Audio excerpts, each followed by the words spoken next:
Yo, what up, Poppy? Today we're gonna be talking about, is Reznov going to be in Black Ops 4? This is gonna be another fire video because on the other side we got David Vonderhaar confirming the fact that he is not allowed to talk about Call of Duty 2018 and Black Ops 4 after what happened in the past. And in the past he tweeted a lot about Black Ops 4. We know Mob of the Dead remastered tweet, that was a big one. He deleted right after that. It's gonna be a fire information. And hey, of course, Reznov died in Black Ops 1, and World at War, Black Ops 1, Black Ops 2, and Black Ops 3 are all in the same universe. So if you're like scratching your head, if you're like, hey, wait, Skizzle, what? Like, is he gonna be back? My neighbor. Yes, he's most likely going to be back, and I do have a very good explanation for that one. And hey, I just want to also let you know that if you think I'm going off topic, just know that I'm not gonna be going off topic, because everything that I will say in this video is going to connect all the dots and gonna combine everything all together so it makes sense to you,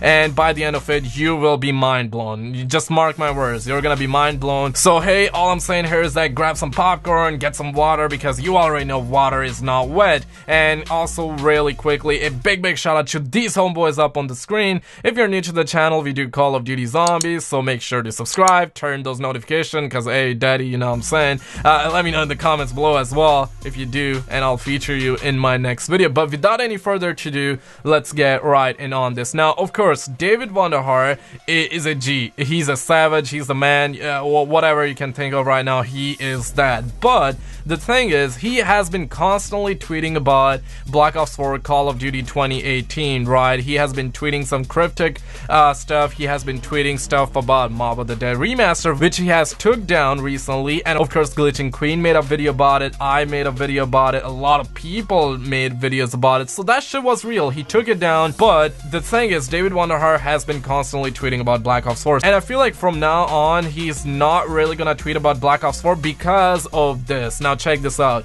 This is what David Vonderhaar said on January 18th. They hired a person that follows me around to make sure I don't discuss Call of Duty until I can discuss Call of Duty. And he actually quoted a tweet from Will Online, who actually said, I love how you never discuss Call of Duty. He just wanted to make sure that David kind of gets in the field and release everything, and this is what David said. And this happened after he kind of like slipped up and said Mob of the Dead remaster, and everything before that were actual hints about Black Ops 4. Of course, there are some tweets that are not about Black Ops 4. There are tweets that are about his personal life. You get it, it's totally alright, but there are tweets that actually cover in the past. Those were like really big hints about London Zombies map as well. But later on he tweets stuff about like Lucky Charm, which I covered, and the whole thing behind Lucky Charm is that it has something to do with Ireland. So we may see Ireland as a setting in campaign, and maybe there are gonna be some maps in the multiplayer that are gonna be based off of Ireland,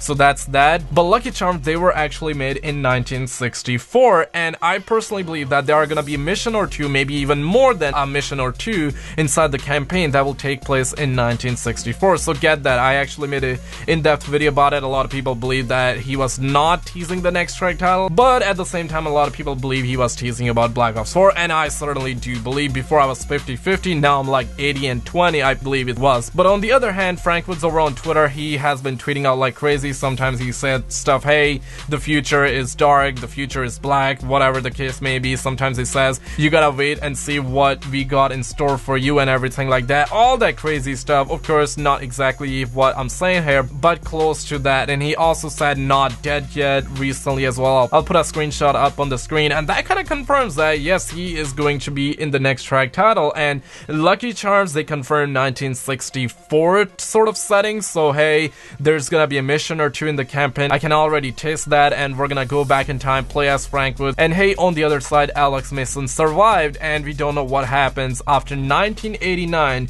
when Alex Mason disappears. Of course, I talked in depth about it in my last video, so if you want to check it out, definitely do so. But hey, I'm making sure I tell you what's up briefly so you are in the loops and everything like that. So between 1989 and 2026, that's when Black Ops 2 ends, right? And we know Black Ops 2 storyline was non-canon, meaning that they still can be alive. But hey, guess what? Black Ops 4 or Call of Duty 2018 is going to be in modern days, meaning it's gonna be before 2025. So even if Alex Mason and Frank Wood dies, it means that they are gonna be alive before 2025, right? So that's exactly when this game is going to take place. And remember, 1989 is the year, December 20th, 1989 to be specific. That's when Alex Mason is alive. And guess what? Alex Mason was brainwashed in Black Ops 1. And hey, on the other hand, Reznov reversed his brainwash and made it so Reznov appear every single time in his mind. It's all in his mind. And he made sure that he and him break Vorkuta, or just get or release from Vorkuta. I cannot find the right term to describe, but you probably know what I'm saying here, right? So they break through Vorkuta. Reznov's whole goal was to make sure that Alex Mason lives, and later on we find out that Reznov died in Vorkuta. But the thing is, after that, Reznov appear everywhere Alex Mason goes. And hey, whenever Alex Mason find that doctor, I forgot his name, maybe Stanner or something like that, he is actually talking like Reznov. And it was not Reznov, it was Alex Mason, meaning that Reznov is in his head. And if we're gonna see Alex Mason, Reznov gonna be in. And hey, the whole Treyarch saga is one universe. World at War, Black Ops 1, Black Ops 2, and Black Ops 3, and whatever this next title is going to be called. I'm assuming it's gonna be Black Ops 4 or Black Ops something. It's gonna be hype AF, and this is like the 10th year anniversary for Treyarch, so I'm pretty hyped, man. But let me know what you guys think in the comments below. Check out some other videos on the screen. Subscribe if you're new. Smash a like, and I'll see you very freaking soon.